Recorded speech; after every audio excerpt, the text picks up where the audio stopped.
He must be punished for treason. I am innocent of rebellion. The court sentences Jose Rizal to death by firing squad.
We are here today to look beyond the execution and examine the results trial, the trial itself, and its legal steps and political pressures.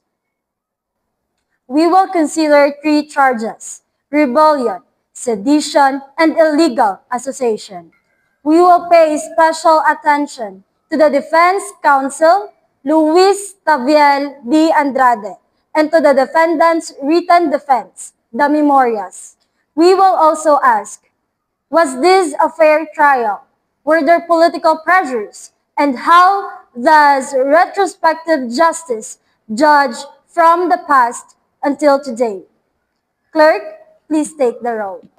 Present, Moderator, Prosecutor, Jamaica Kuhit, Assistant Prosecutor, Carl Dave Canillo, Defense Counsel, Chino Esmeralda as Luis Taviel de Andrade, Defense Assistant, Ken Cyril Alejandrino, Defendant, John Miguel Esquivel as Jose Rizal, State Witness, Rochelle Dacomos, Character Witness, Angel Rose Cuervo, and Jurors, Trixie Adante, Joanne Velasquez, Alona Matias, Jenny Morales, and Job Amifir Mateo. Exhibit A, B, and C are prepared. Before we begin, both counsels will affirm their duty. On behalf of the state, I, Jamaica T. Kuhit, pledge to seek justice without fear or favor. Completely con mi deber con justicia y honor.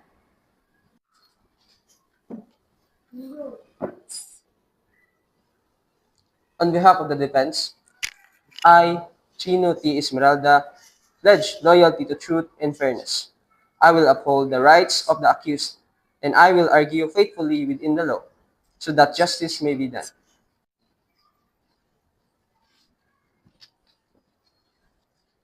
Thank you. Prosecution, you may proceed with reading the charges. Members of the jury, the state brings charges of rebellion, sedition, and illegal association. You will hear what gatherings where writings were discussed and shared, and how those words stirred people to act. This case is not about silencing thought, but about the dangerous use of words and associations to encourage disorder. We ask you to look at the effects of these gatherings and writings, not just their appearance on paper. At the end, we will ask for a verdict that protects public order and the rule of law. We will now present the 15 exhibits, each proving that Rizal's word inspired the Katipunan's uprising.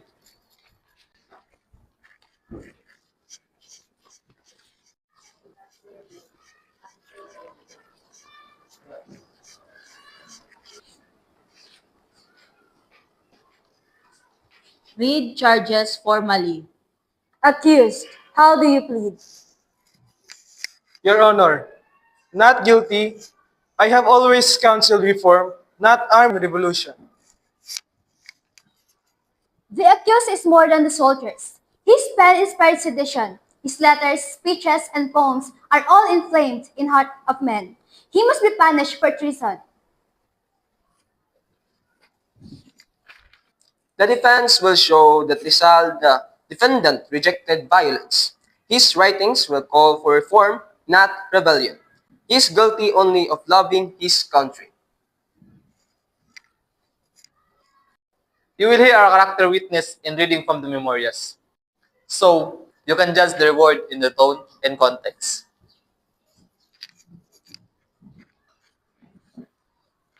We submit into evidence. Letter of Antonio Luna to Mariano Ponce. This shows Rizal Circle prepared for a rebellion. Objection, Your Honor. Rizal did not write this letter. Letter of Rizal to his family. This shows Rizal opposed rebellion. Yet it proves he longed for freedom outside Spanish authority. Letter from Marcelo H. del Pilar to Diodato Arellano. Rizal was acknowledged the leader. Poem Kundiman. This is sedition hidden in poetry. A poem of love for country is not rebellion. Letter of Carlos Oliver. Rizal's word guided conspirators. Masonic document. Masonry is condemned by Spain. Membership alone is not rebellion. Letter signed Dimasalang. Proof Rizal was involved. Letter of Dimasalang to a committee. Hidden instruction to rebels. Ambiguous word, not evidence of war. Anonymous letter to Hong Kong Telegraph. This is Rizal's writing attacking Spain. Letter of Ildefonso Laurel to Rizal. Others look to him as leader. Letter of Rizal Segundo. An admission of coming revolution. Letter of Marcelo H. del Pilar to Don Juan Tenluz. Speech of Pinkian Emilio Jacinto. Speech of Tiktik, Katipunan leader. Poem by Laong Laan, Rizal's pseudonym. Clear rebellion. Clear patriotism, not rebellion. The state calls the state witness. Please take stand.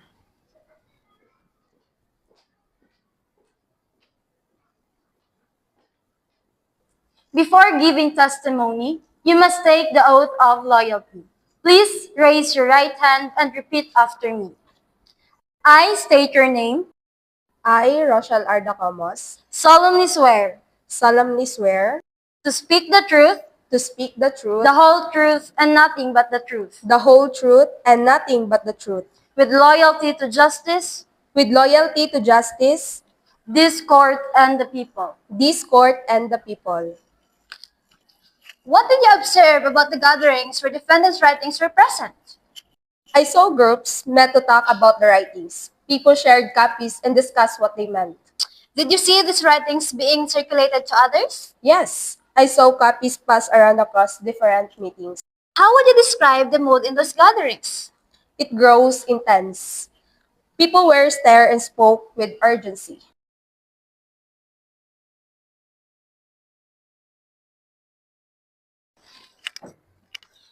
We mark Exhibit A gatherings and Exhibit B circulation to summarize what the witness observed.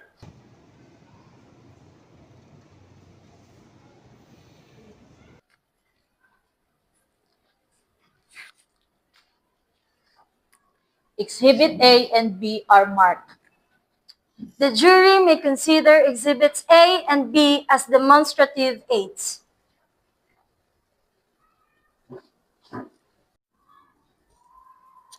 Witness, you observed discussion and copies being shared. Did you ever hear the defendant give a direct order to commit any crime? No, I did not hear a direct order. So, your testimony links the defendant to ideas being discussed, but not to specific commands to act illegally, correct? Correct. Would you agree that talking about strong ideas is not the same as planning a crime? Yes, talking is not the same planning. And you were not present at every gathering, only some? Yes, some gathering. Thank you, witness. You may step down.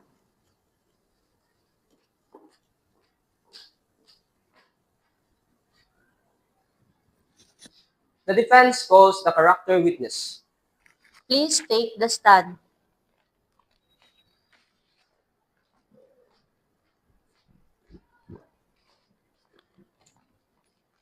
Before giving your testimony, you must take the oath of loyalty.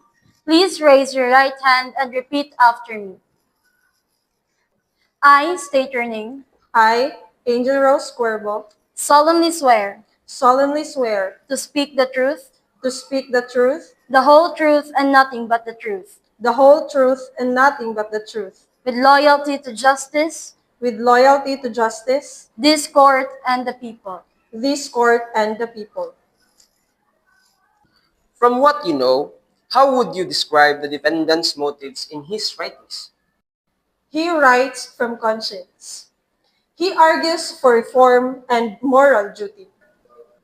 Do his writings, in your view, instruct people to commit illegal acts? No, they read as appeals to reason and conscience, not instructions to break the law. Would you agree that ideas can influence people to act? Yes, ideas can influence. But you did not see the defendant direct anyone to commit a crime. No, I did not. Thank you. You may now step down. We will now hear a short passage from the defendant's written defense, the memorias.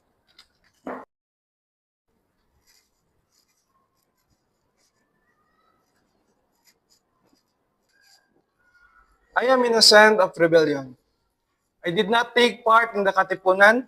I opposed rebellion knowing it would only bring misfortune. I advise men not to raise arms. I refused when offered leadership of the uprising. If I had wished rebellion, I could have supported it earlier, but I did not. And I left Spain in Cuba to serve as a physician, not a conspirator. My exile in Dapitan was proof of my peaceful life. I taught, held, and worked for the welfare of the people. My writings call of reform, not revolution. Violence cannot lead to good. It leads only to suffering. My only wish has been the education and elevation of the people under the protection of law. These 12 points are his shield, words of peace, not war. The state asks you to weigh those words with the gatherings and circulations. Effects matter. Noted. The jury will consider the memorias with all the testimony and exhibits. Prosecution, tell me this. If Rizal was absent from the meetings, how can he be guilty of leading them? Your Honor, las palabras son armas. Words are weapons. Even absent, he lit the fire. His books were their Bible. Defense, tell me this. If his words inspired rebellion, why should he not share in its responsibility? Your Honor, inspiration is not instigation. He rejected leadership of the Katipunan. He warned against bloodshed.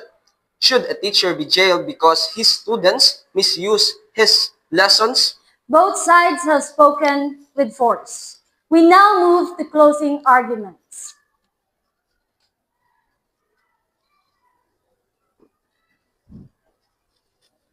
Members of the jury, you heard about gatherings and circulations. You heard how people were steered by the writings. Words can move crowds and actions follow in the real world. We are not asking you to punish a thought. We are asking you to see the effects of actions around those words. For rebellion, sedition, and illegal association, hold the defendant accountable based on what you have seen and heard. Rizal's pen was his weapon. He inflamed rebellion. His death is necessary for order. Members of the jury, the law requires proof beyond a reasonable doubt. The state showed association in discussion, but not direct orders or overacts by the defendant. You heard about memorias, a voice of conscience. You heard about political pressure and concerns about fairness, including a sense of the outcome felt foregone. If reasonable doubt remains, your duty is clear. Do not convert influence into criminal intent without proof. Rizal sought reforms, not war. Condemning him is condemning peaceful change. He is not guilty.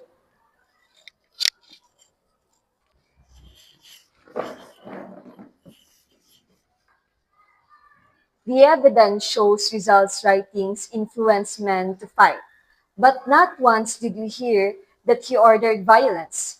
Is it fair to punish a man for the actions of others? Fair or not, Spain already sees him as guilty. This is not about truth. This is about control. I feel the weight of injustice. The state witness admitted he opposed the Katipunan, yet the documents are twisted against him. Yes, this trial has the appearance of law, but not just the spirit of justice. Still, as jurors under Spain, we are bound. Then our judgment is not truly our own, but Spain. So be it, with heavy hearts. We must follow what is demanded.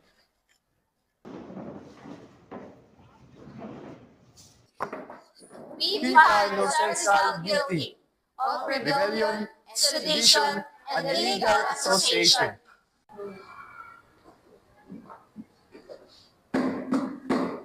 The jury has spoken. The defendant is found guilty. This is not justice, Your Honor. The accused opposed rebellion. This verdict is unfair. Do not grieve, my friend. What is important is not I fall, but my people rise. If my death is still awakened them, so I accept this fate.